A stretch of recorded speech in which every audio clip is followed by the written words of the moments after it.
এই জুবিন হল হুলাৰ ভাই মূলা, তাক যোনে যি কয় তাকে কৰে। এই চামকানু মহন্তৰ ইনকাম সেই জুবিনেই।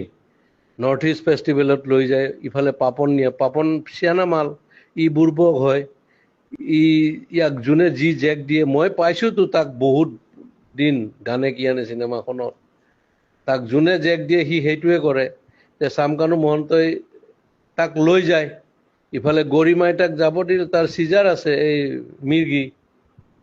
মেইন কথা কি জানো, চামকানু মহন্ত, ননীগোপাল মহন্ত আৰু এটাই ডিজিপিটোৱে তিনিটা শিয়াল জন্ম দিছে মাকে, দালাল। এই গোটেই হিমন্তই বেক কৰাৰ কাৰণে সিহঁতে ইমান দূৰ যাব পাৰিছে। আৰু কেতিয়াবা কংগ্ৰেছৰ পৰাই পইচা খাই আছিল সিহঁতে, বিৰাট বদমাছৰ হাড্ডি হয়, তাৰ প্ৰপাৰ্টি চালে তই মৰি যাবি। সেই সি লৈ লৈ যায়, জুবিন গ'লে অসমত থকা ছিংগাপুৰ চব মানে একদম হাই লেভেল পইচা দি কিনিব, অমুক কৰিব তমুক কৰিব। এই পইচা ইনকামৰ চ'ৰ্চ কিহৰ? নৰ্থ ইষ্ট ফেষ্টিভেল বে। আমি জানো মাঘ বিহু, বহাগ বিহু আৰু কাতি বিহু, কিহৰ এইবিলাক? এইবিলাক ফাল্টু আমি কৰি নিছে। এতিয়া হিমন্তই দিয়কচোন তাৰ স্পষ্টীকৰণ, তাক এবাৰ ৰাইজে পালে দিব ভালকে। সি কালি ডেড বডিৰ লগত আহিব নোৱাৰে, তাক দেখা পালে মাৰিব, তই চাবি না। আৰু আজি কিমান ডেকা ল'ৰাবিলাক, আজি চাবি তই, কালি ৰাতিপুৱা গম পাবি, বহুত চুইচাইড কৰিব, ইমান হাৰ্ট ৰক। আৰে অসমৰ 3.5 কোটি মানুহ, 2 কোটিয়ে তাক ভাল পায়, সি নিজৰ কাৰণে নহয়, বেলেগৰ কাৰণে।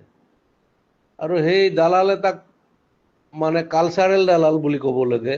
সিহঁতে তাক মাৰ্কেটিং কৰি পইচা ইনকাম কৰে, তাক অলপ দি এনেই মানে জমাই মেলি মাল চাল খুৱাই মেলি পঠিয়াই দিয়ে। সেইটোৱে ধান্দা।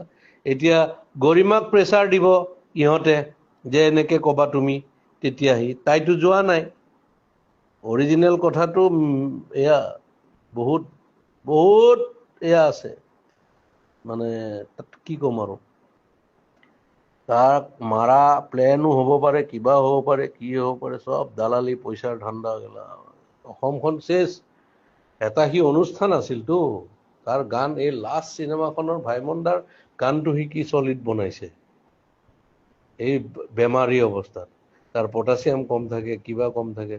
এই নেম কেয়াৰৰ ডক্টৰজনে কৈছেতো এনেকুৱা এনেকুৱা কথা, পানীত যাব নালাগে, তাৰ এয়া আছে, এই চিজাৰ আছে, এইবিলাক মানে কি কবি আৰু। ই চামকানু মহন্তই চেচ কৰি দিছে গোটেই অসম, আধা লুটিছে সিহঁত। ইফালে হিমন্তই লুটা বুলি কয় নহয়, হিমন্তই এনেকুৱা চান্স যে ডিজিপিটো কিনি আছে চোৰটো এটা, সি খালে পেটলাটো।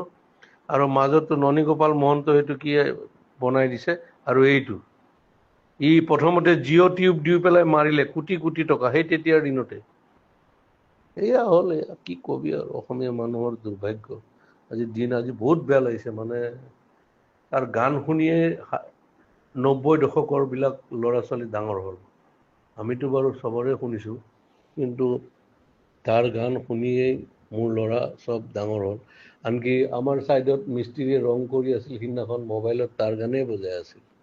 এই তেনেকুৱা কথা আৰু কি কৰিবি ক, এইটো দুৰ্ভাগ্য। সিও বেপৰুৱা মানুহ, সিও মানে এনেকুৱা, সেইকাৰণে হ'ল আৰু। এই মাইকেল জেকচন 50ত মৰিল, ই 52 মৰিল, কিশোৰ কুমাৰ 58ত মৰিছিল। এনেকুৱা আৰু উপায় নাই আৰু, মৃত্যুৱে যাক লৈ আহে লৈ যায়, সেইটো। বাকী চব মানে কি কবি আৰু, কৈ লাভ নাই। মুঠৰ ওপৰত এই চামকানু মহন্ত বোলাটোক ৰাইজৰ মাজত এৰি দিব লাগে কেলা, কোবাই কোবাই মাৰিব লাগে। তাক 3টা মহন্তক মাৰিব লাগে সিহঁতক, এই 3টাই চেচ কৰি দিছে ভিতৰেদি।